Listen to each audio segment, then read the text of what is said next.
Christ, bienvenue encore à la séance, à la prédication de la semaine. La fois passée, nous avons parlé des ténèbres qui ne régneront pas toujours dans le monde. C'était à l'occasion du Nouvel An. Et je présentais ce message pour dire aux gens, ne vous en faites pas. Si tous les chrétiens, les gens qui passent leur temps à adorer leur Dieu, à adorer Christ comme Seigneur et Sauveur, retenez que rien ne restera comme avant. Il y a des réflexions et des planifications dans le ciel. Il y a des grandes réunions et des réalisations qui vont suivre. Il y aura des grands changements dans ce monde. Des changements qui commencent dans la sphère spirituelle, mais avec beaucoup d'impact dans le monde matériel. La fois passée, j'ai dit ça. Le diable ne devrait pas se contenter de la fausse sécurité autour de lui. Ses agents, les satanistes et les sorciers, ne devraient pas se contenter de la fausse sécurité, de tous les plans montés, de toute façon, là, de toute manière, pour se protéger et laisser ce monde toujours dans l'injustice. Il y a le Créateur qui va s'imposer. Le Créateur, c'est Dieu lui-même. Il va prouver aux gens qu'il existe, qu'il est là. Je connais un adage français, on dit, à l'absence du chat, les souris dansent, ou la souris danse. N'importe quoi se fait à l'absence de Dieu. N'importe qui s'impose quand Dieu se tait. Les océans, le mer s'imposent sur les humains. Les volcans s'imposent sur les humains. Le méchant s'impose sur les faibles. Mais il ne restera pas ainsi. La justice va s'imposer. C'est sûr, elle n'est pas de ce monde. Mais Dieu va montrer qu'il est le créateur de tout ce qui existe. Il a créé toutes les planètes. Il a créé le système de l'univers. Il a créé le système solaire. Il a créé la vie. Lucifer, c'est un astre, c'est une créature, c'est un ange qu'il a créé. Les hommes méchants, ils sont créés par Dieu. Donc Dieu garde le pouvoir sur ces gens-là et tout ce qui se passe. Ça, c'est la parole de Dieu pour l'année 2022. Mais permettez, mon frère, ma soeur, que je t'annonce un remède. Il y a un remède important. Je ne sais pas si tu as osé ça. J'ai prêché ça dans les années 2016 et 2017. J'ai touché un peu au début de l'année passée. Mais je voulais encore faire un parcours de ces enseignements-là. Il y a un remède important pour ta vie. Ne t'en fais pas. Plusieurs personnes ont essayé ce remède. Et ça a beaucoup aidé. Ça a amené d'aménagement et de changement à leur vie. Ça guérit les malades. Ça chasse le diable. Ça chasse les démons. Il y a un remède là. Je voulais t'annoncer ça encore. Ce remède, je l'appelle le lavement spirituel. J'ai ainsi conçu le terme lavement spirituel. Tu vas me poser des questions peut-être pourquoi je n'ai pas appelé ça la confession, non. Je n'ai pas appelé ça la repentance, non. J'ai appelé ça lavement spirituel. En connaissance des causes. Quand on va se repentir, je connais la tradition dans nos églises. Le pasteur prêche, après ça il appelle les gens. Les gens qui se présentent devant lui, soit à genoux, soit debout. Et quelqu'un prie pour eux. Et ces gens rentrent. Il y a deux faits ou des effets. Quand on se répand comme ça, Dieu pardonne. C'est la relation verticale, Dieu et homme. Mais le corps spirituel, même le corps physique, garde toujours des souillures, garde toujours des saletés, des taches. Pour me faire comprendre, je t'introduis le cas de quelqu'un qui tombe dans un trou où il y a de l'eau sale. Lorsque quelqu'un tombe dans l'eau sale,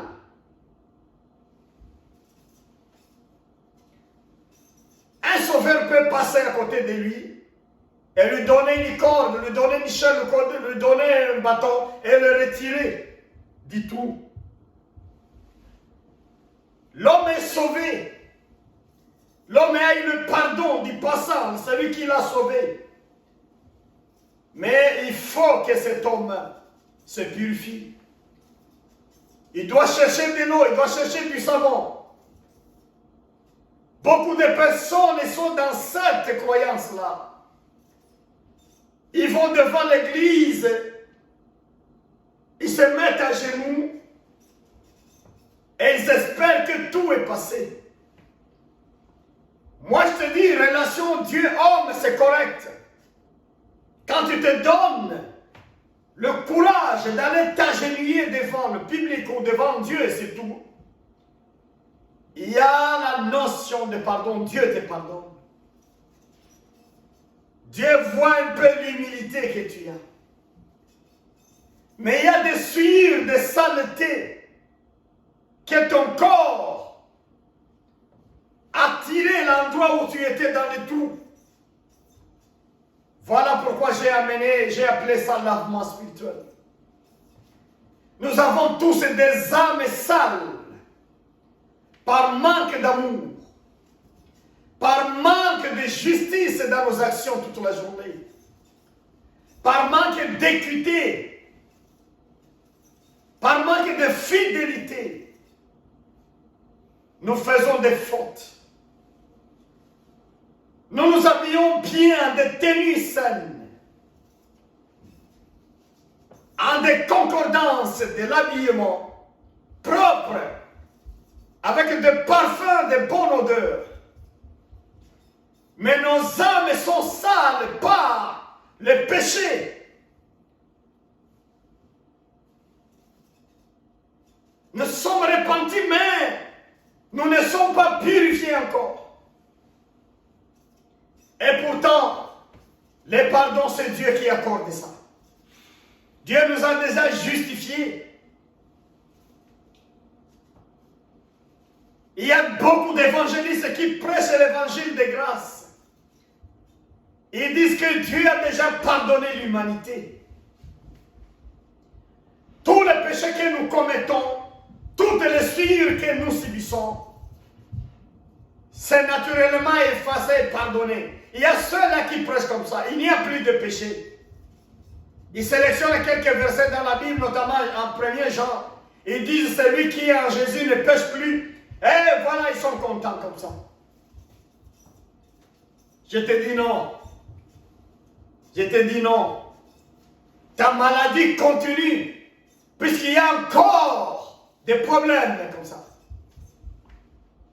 Tu continues à prier pour ces cas-là, il n'y a pas d'effet, il n'y a pas de changement, de réponse. Il y a quelque chose qui ne va pas dans ta spiritualité.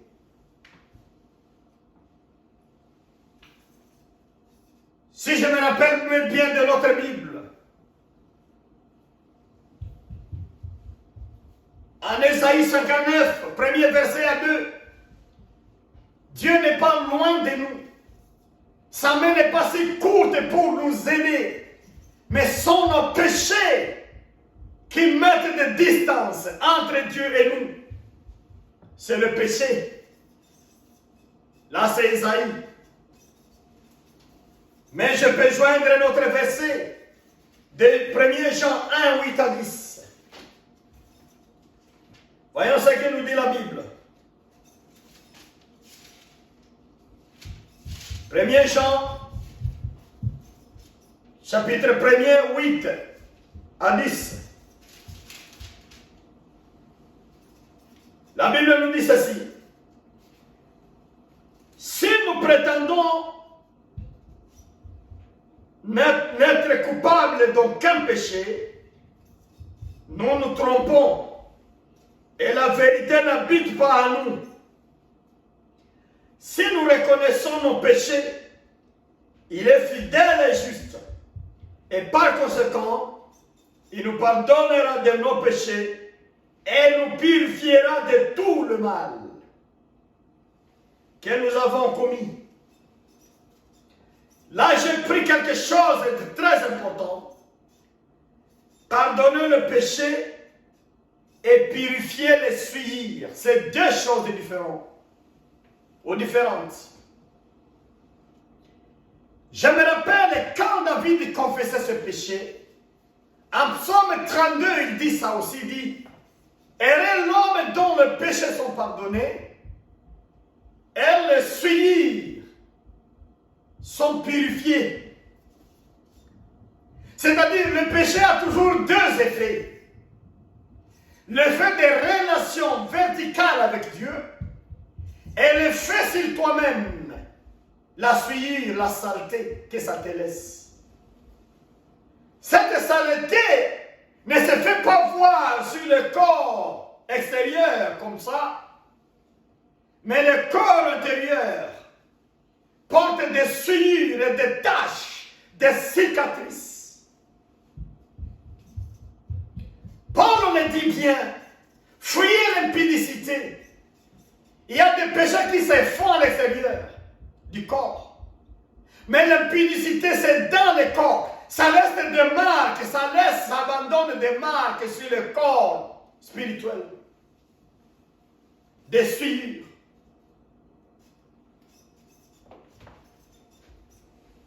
La procédure de pardon doit être suivie de procédures de purification. Voilà pourquoi je parle de lavement spirituel. Quand on fait de lavement, n'est-ce pas, traditionnellement, on enlève toutes les saletés qui se trouvent dans le ventre, dans les intestins, par l'extérieur. On évacue, on introduit de l'eau ou des produits, des médicaments pour laver l'intérieur. Le lavement spirituel, c'est l'ensemble. Là où on demande pardon à Dieu, mais aussi on purifie.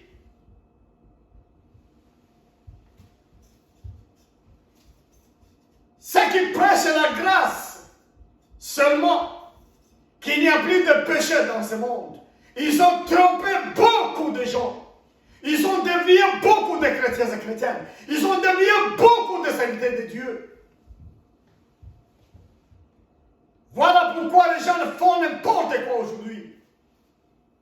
Et tout ça, ils disent au nom de la grâce. Et Dieu ne voit pas tout ça, puisque Jésus nous a justifiés.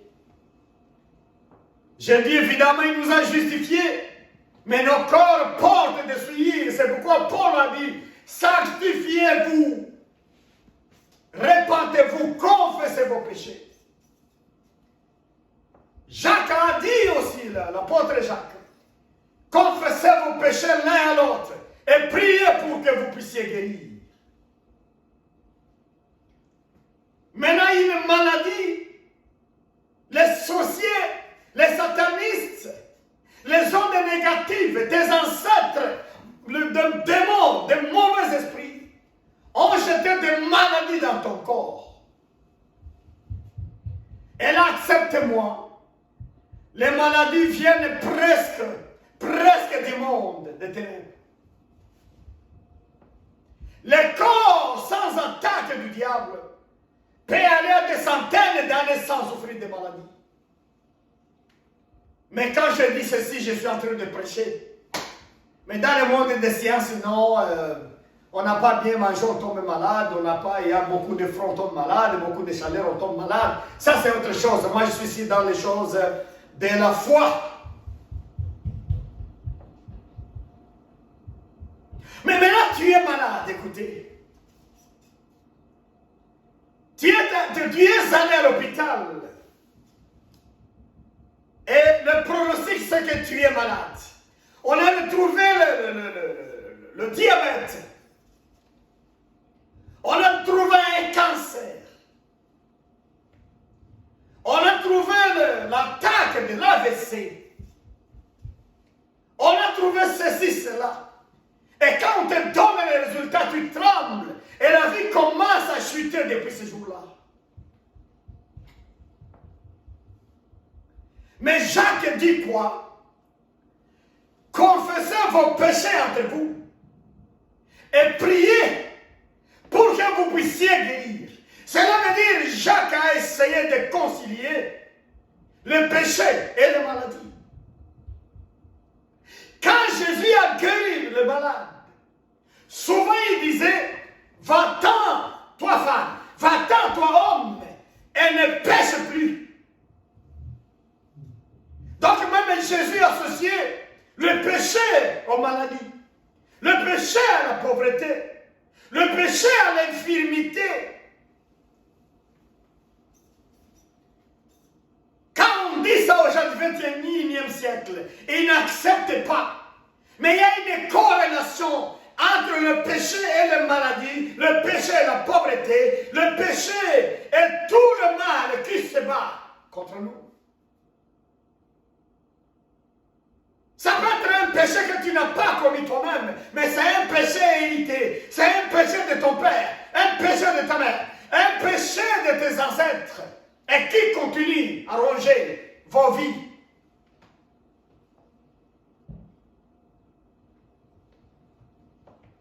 Quand j'ai commencé à prêcher ces choses, je me suis posé 1001 questions. Je suis chercheur dans l'Ancien Testament.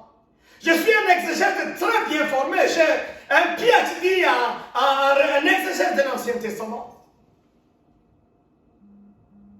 Mais pour que je puisse commencer à prêcher tel que je prêche ces choses, il m'a fallu 3-4 ans où Dieu me donnait ces enseignements par le Saint-Esprit pour me dire les secrets qui se cachent dans les Saintes Écritures. Les Saintes Écritures, c'est le remède. Les Saintes Écritures, c'est des comprimés. Les Saintes Écritures, c'est la cure contre beaucoup de maladies. Il suffit de savoir les utiliser.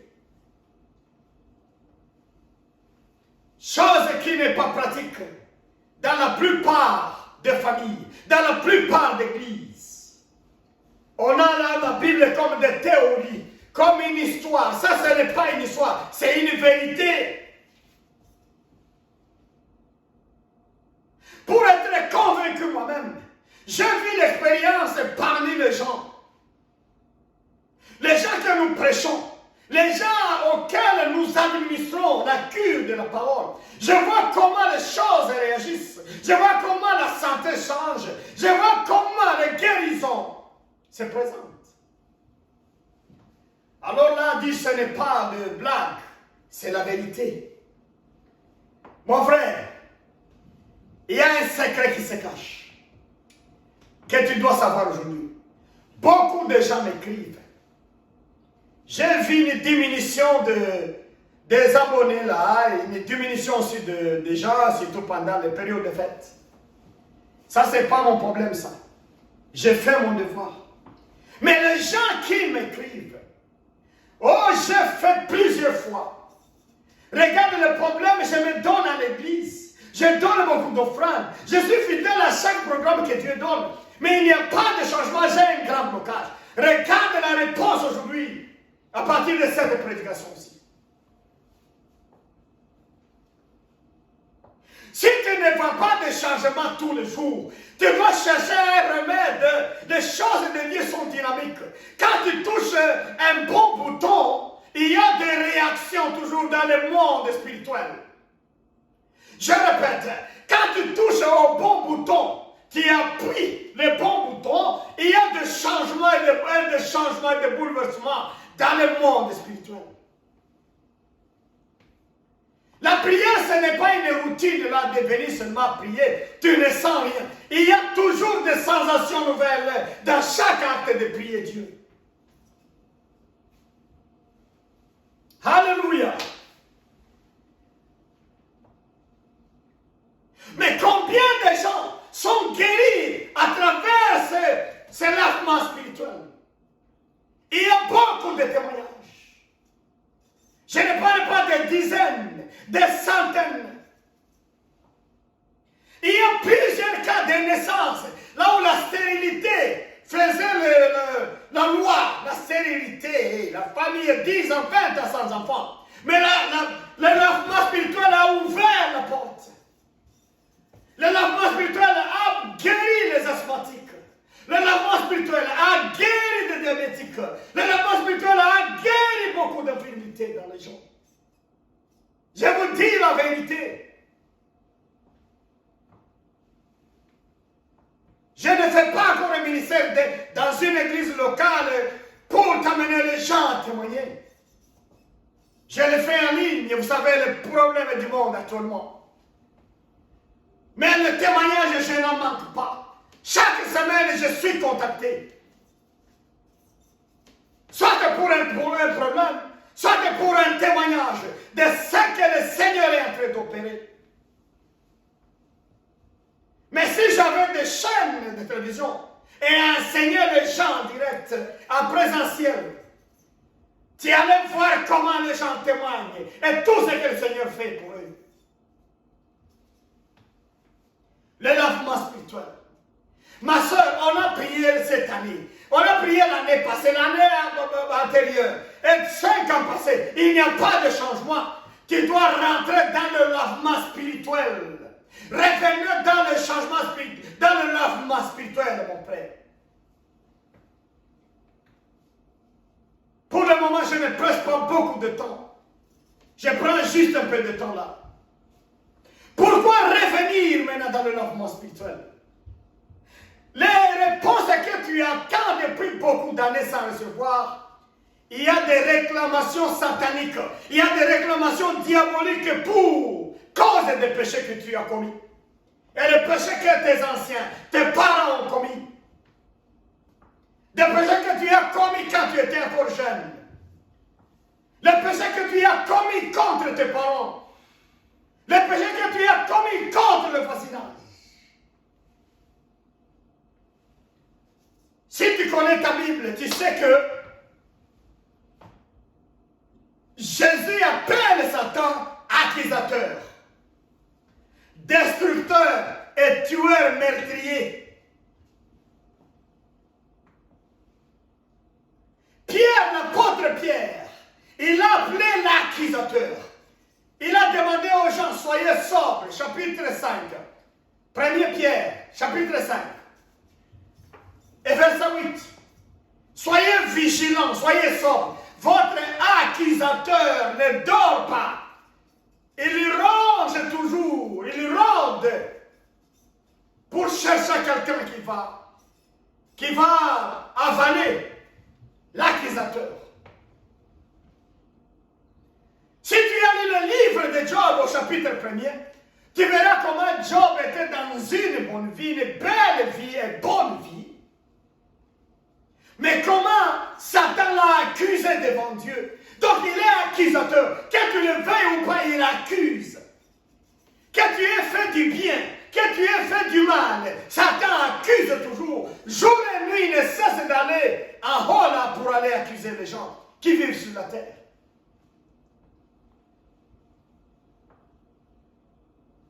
Mais quand il accuse quoi? Il accuse nos bénédictions, il accuse notre santé spirituelle, il accuse nos péchés, surtout nos péchés. C'est ça qu'on appelle les réclamations. Satan accuse nos péchés présents non confessés, le péché du passé non confessé, nos péchés hérités non confessés. Il y a des répercussions, toujours.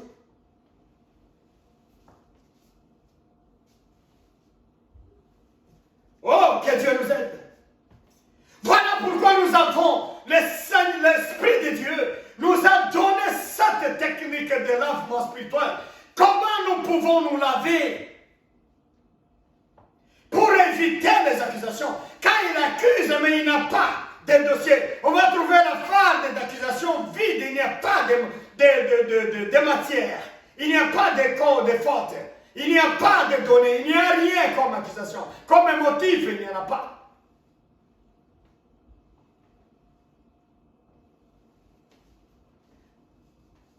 Le lavement spirituel est contre les accusations.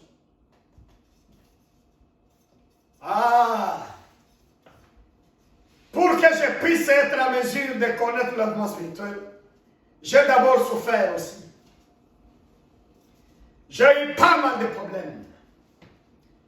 J'ai gêné, j'ai prié, j'allais chercher le serviteur de Dieu. Il imposait la main sur moi ou les mains sur ma tête. Mais le changement n'était pas toujours évident. Mais un jour, l'Esprit de Dieu m'a parlé, m'a demandé de revenir en arrière. Écoutez, il m'a expliqué comment je vais faire le lavement. C'est là où j'ai su le secret et même la force du lavement spirituel. Qu'est-ce que veut dire lavement spirituel?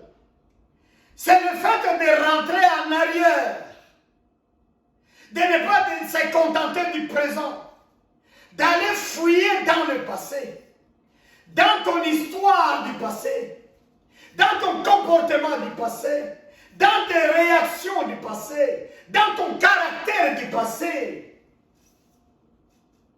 dans le caractère de tes parents du passé, dans les actions de tes parents du passé, dans les actions de tes ancêtres du passé. C'est ça le lavement spirituel. Là, tu vas commencer à enlever toutes les souillures, tout ce que tu as hérité de ces gens-là. Si tu vas refuser que ces choses ne sont pas contagieuses, moi je te dis ceci. Ces choses-là sont contagieuses. Pourquoi un papa qui riait trop, le rire, la comédie, qui faisait des blagues, qui riait trop, mais ces petits enfants, il y a ceux qui rient trop et ceux qui font des comédies. Pourquoi? C'est un caractère, mais qu'on transmet dans sa progéniture. Même un péché, il y a des péchés que nous transmettons aux progénitures à venir. Les maladies, c'est la même chose. Il y a des maladies de famille. Le remède, c'est ça, encore, je reviens là. C'est le lavement spirituel. Le lavement spirituel, je vais te montrer deux façons aujourd'hui, deux directions. Puisque le lavement spirituel va toujours en quatre directions. Quatre directions. Il y a la direction verticale, donc la relation avec Dieu. Il y a la relation parallèle, donc la relation avec toi-même. Il y a la relation avec l'environnement, la société, la famille et les autres. Ça, c'est la troisième dimension. Et quatrièmement, c'est la dimension écologique. Tout ce qui existe. Malheureusement, dans ces quatre directions, Dieu, le Saint-Esprit n'est pas seulement dans une seule direction. C'est dans la direction verticale, la relation avec Dieu. Le reste, si tu ne fais pas attention, Dieu, il sait que toi-même, tu vas découvrir ça. Et les gens ne découvrent pas ça, puisqu'ils ne réfléchissent pas. Puisqu'ils sont égoïstes. Et ils continuent, pourtant ils ont des problèmes dans les trois dimensions restantes. Voilà le problème maintenant. Tu pries Dieu 3-5 ans, et il n'y a pas de changement. Tu pries Dieu 10 ans pour la même cause, il n'y a pas même de vent qui souffle. Tu dois revenir dans le lavement spirituel. Lavement spirituel. Touchons les deux premières directions, puis nous arrêtons pas là, on va continuer la fois prochaine. La première direction, c'est le lavement vertical. Disons la direction verticale, je voulais dire, ta relation avec ton Dieu. Si tu veux que les choses changent dans ta vie, la première démarche est de regarder ta relation avec Dieu. Écoutez mon frère et ma soeur, Dieu il a 4 forces autour de lui. Le trône de Dieu est entouré de 4, le siège même, c'est 4 valeurs. Quand il doit aller dans Apocalypse chapitre 4, si tu veux, tu lis en Psaume 89, verset 4. La Bible nous parle du trône de Dieu. Le trône de Dieu, à droite, c'est la justice. C'est l'amour. C'est l'équité, c'est la fidélité. La sainteté. Avec ces valeurs-là, nous les hommes, nous faisons des péchés tous les jours. Nous n'avons pas l'amour, comme je disais encore. La justice, on n'est pas juste, on est toujours injuste, on a tendance à tromper. On a toujours tendance à jouer le malin. Tendance à cacher la vérité. Tendance à être égoïste, être jaloux des autres. On n'est pas fidèle dans nos promesses. On veut tout amener de notre côté. Mais écoutez, la parole de Dieu est claire. L'élavement spirituel, c'est le fait maintenant de demander à Dieu pardon par rapport à son amour, puisque nous, n'avons pas d'amour. Vous demandez pardon par rapport à la justice. Dieu est juste, nous sommes injustes. Par rapport à l'équité, par rapport à sa fidélité, à sa sainteté. On a dit Dieu, il est 3 fois saint. Les 24 vieillards autour du trône de Dieu, ils ne cessent de chanter jour et nuit, Saint, Saint, Saint, c'est notre Dieu. Les séraphins ne cessent de chanter dans le ciel autour du trône, Saint, Saint, Saint. Ah, c'est notre Dieu. Il est 3 fois saint. Quand nous nous approchons de lui, nous devons nous sanctifier, nous purifier. Demander à Dieu pardon pour tout péché que tu as commis spirituellement. Tu dois demander pardon à ça. Et là, je te dis que Dieu n'est pas dur jusque-là. Il n'est pas dur. Il n'est pas rigoureux jusqu'à ce point-là. Quand tu demandes pardon, il est prêt à pardonner. Il est prêt à excuser. Il est prêt à reconnaître. Il est prêt à libérer. Il te pardonne. Lui, il n'a pas de problème sur le plan vertical. Là. Il te pardonne facilement. Puisque nous sommes pendant le temps de grâce. Il te pardonne. Je conseille aux gens toujours de prendre un stylo. De prendre un papier. Pour le lavement spirituel, écoutez ma sœur, mon frère, tu n'as pas besoin d'aller voir un pasteur pour ça. Prends un stylo, un papier. Entre en chambre. Commencez à réfléchir. Qu'est-ce que tu as commis du mal depuis ta jeunesse jusqu'à maintenant, depuis ton enfance jusqu'à maintenant? Ce qui n'a pas plu à Dieu. Tu découvres la première chose, j'étais méchant, tu écris ça. J'ai volé, j'écris ça. J'ai menti, j'écris ça. J'ai manqué d'amour pour les gens, j'écris ça. J'étais ceci, j'écris ça. C'est ça le lavement spirituel. Et quand tu trouves ça, il faut confesser par la bouche. J'ai manqué l'amour dans mon enfance. Je n'ai pas donné l'amour aux gens. Selon le plan de Dieu. J'étais menteur. Tu sais, tu confesses ça. Tu écris sur le papier. Ça, je te conseille. Ça, c'est ce qui concerne la première dimension et la direction verticale. Ta relation avec Dieu. Dans ça, il y a encore des saletés que tu as. Il y a encore des saletés que tu as. Il y a des grands prédicateurs, mais des menteurs. Il y a des grands évangélistes, mais des menteurs. Par exemple, ils ont besoin de lavement spirituel. Il y a des gens qui mentent pour le Saint-Esprit. Ils disent, c'est l'Esprit qui m'a dit, et pourtant ce n'est pas Dieu. Il faut une confession sincère, un lavement spirituel. Il y a beaucoup de choses, je ne vais pas citer ça. Mais demandez pardon. Puisque Dieu aime une vie de sainteté, de sanctification. Puis lui plaire. Ce n'est pas être naïf. Mais ça, c'est ça la façon de bien vivre dans ce monde. La confession des péchés. C'est la confession verticale, d'abord. C'est ça le début. Commencez à demander pardon pour tout ce que tu as commis aux gens. Ce que tu as commis à Dieu, je ne le dis pas aux gens. À Dieu d'abord. La confession verticale. La deuxième direction, et je vais m'arrêter là, c'est la direction parallèle à toi-même. Il y a des gens qui commettent des péchés et les péchés laissent des souillures dans leur corps. Les péchés laissent des souillures dans leurs âmes, comme je disais encore dans la prédication dessus.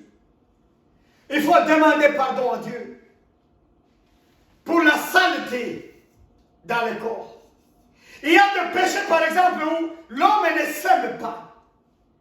L'homme n'est pas sûr de lui-même. L'homme n'est pas confiant de lui-même. L'homme manque l'amour en lui-même. Ne t'en fais pas. Regardez l'équilibre. Je dois être fier comme une créature de Dieu. Dieu m'a créé moi-même et je suis presque mince. Je suis de taille moyenne. Je dois être content de ça. Je suis de couleur, des reins. C'est ça ma couleur. Le brun, c'est ça. C'est le noir, d'autres disent ça. Je suis fier de ça. Il y a des gens qui ont commis beaucoup de péchés devant Dieu. Ils ne sont pas fiers de la manière dont Dieu les a créés. Maintenant, ils fomentent. Ils formatent leur corps, leur aspect, leur esthétique, leur apparence. Ils s'améliorent. Je ne vais pas beaucoup insister sur ça. Mais je pense que ce que je te dis, si tu n'es pas content de toi-même, demande pardon pour ça et dis, réconcilie-toi toi-même. Il y a des gens qui vivent en conflit avec eux-mêmes. Tu dois demander pardon à ça. Dieu pardonne-moi parce que je n'ai pas confiance en moi-même. Je ne m'aime pas. Je ne m'accepte pas. Je hais ce que je suis. Et pourtant tu m'as créé. Tu as dit que tout était bon au début. Évidemment, tu es l'image de Dieu. Tu dois être fier d'être l'image de Dieu. Tu dois être mécontent quand tu n'es pas l'image de Dieu. Tu dois demander pardon et demander à Dieu de te purifier de tout ce qui est saleté, ce qui abîme ton image. C'est ça le pardon parallèle, ou toi-même. Tu te mets comme un miroir comme ça, tu te regardes et tu demandes pardon pour tout ce qui n'est pas en harmonie avec toi. Tu dois demander pardon à ça. Le lavement spirituel, c'est comme ça. Je te donne juste les deux directions aujourd'hui. Je continue la fois prochaine. Mais je te dis ceci. Pour des cas difficiles que tu as rencontrés, des cas que tu as amenés en Afrique du Sud, tu n'as pas eu de réponse. Tu as amené ça, n'est-ce pas, ou en Europe, tu n'as pas eu de réponse. Aux États-Unis, tu n'as pas eu de réponse. En Afrique, tu n'as pas eu de réponse. Cherche des réponses dans la lavement spirituel. Puisqu'il y a des réclamations. Satan ne peut pas libérer puisqu'il dit non. Tu ne peux pas avoir ça puisque tes parents avaient fait ceci. Tu ne peux pas avoir ça puisque toi-même, quand tu étais jeune, tu avais fait ceci. Il continue à t'accuser. Les réponses tardent puisqu'il y a des raisons de t'accuser. Tu dois te réconcilier avec Dieu. Réconcilie-toi avec toi-même. Sois en harmonie avec toi-même. Comme une créature libre. Une créature à l'image de Dieu. Je suis toujours confiant qu'il y a des changements qui vont s'opérer si tu entres dans le lavement spirituel. Et comme j'ai annoncé encore, beaucoup de guérisons en ressortent. Beaucoup de libérations dans le lavement spirituel. Soyez bénis partout où vous êtes. Allez appliquer ça maintenant. Prenez un papier, mets-toi à l'écart, commence à réfléchir, demande à l'Esprit de Dieu de te révéler les choses. Tout ce qui te révèle comme péché, même de 5 ans, de 10 ans là, même quand tu étais inconscient là, 15 ans, l'adolescence, quoi, ça se passe, tout ça, ne néglige pas ça, écris sur un papier et garde ce papier secret. Je continue les enseignements, je te dirai comment tu vas faire ce papier après. Mais continue. Il y a des gens qui ont fait ça. Ils ont rempli des pages et des pages. Ah, mais c'était le début de leur changement. Le début de leur promotion. Le début de leur percée de la vie. Quand ils ont fait ça. Alléluia. Va faire ça aujourd'hui. Je recommande cette prédication à plusieurs personnes. C'est tous les gens qui pensent que non, j'ai prié mais rien n'a changé. Non, rien n'est impossible à Dieu. Rien ne pourra rester sans changer.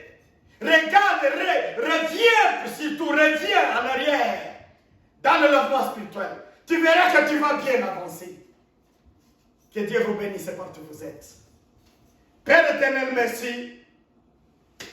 Bénis cette parole. Bénis cette révélation au milieu des gens qui m'écoutent de loin de près. Saint-Esprit, je te demande de les regrouper autour de l'objectif de l'enseignement spirituel. Qu'ils puissent travailler là-dessus. Et qu'ils puissent observer la joie, le changement, la guérison qui sera comme résultat. Bénis le Seigneur, puisque tu es Dieu d'amour. Aide-les, Seigneur, à recouvrir leur santé à travers le lavement spirituel. Qu'ils soient bénis partout où ils me trouvent. Où ils se trouvent, partout où ils m'entendent. Touche le Seigneur. Jésus, qu'il y a des miracles qui vont suivre. Toi-même, tu as dit que avec ça, les miracles suivront vos vies. Partout où vous allez piétiner, partout où vous allez toucher. Lave-moi spirituel. Lave leurs mains, Seigneur. Lave leurs pieds, Seigneur. Saint-Esprit. Oh, au nom de Jésus. Le lavement spirituel pour la délivrance. Merci, Père éternel, pour tout ça. Merci pour tes refaits. Merci pour tes percées dans nos vies, Seigneur. Merci pour ton Église. Merci pour tes grandes promesses pour l'année 2022. Merci pour tout ce que tu veux accomplir. Au nom de Jésus, soyez les bienvenus encore, Seigneur Jésus. Amen, amen, amen, amen. Soyez bénis tous ces bons week-ends.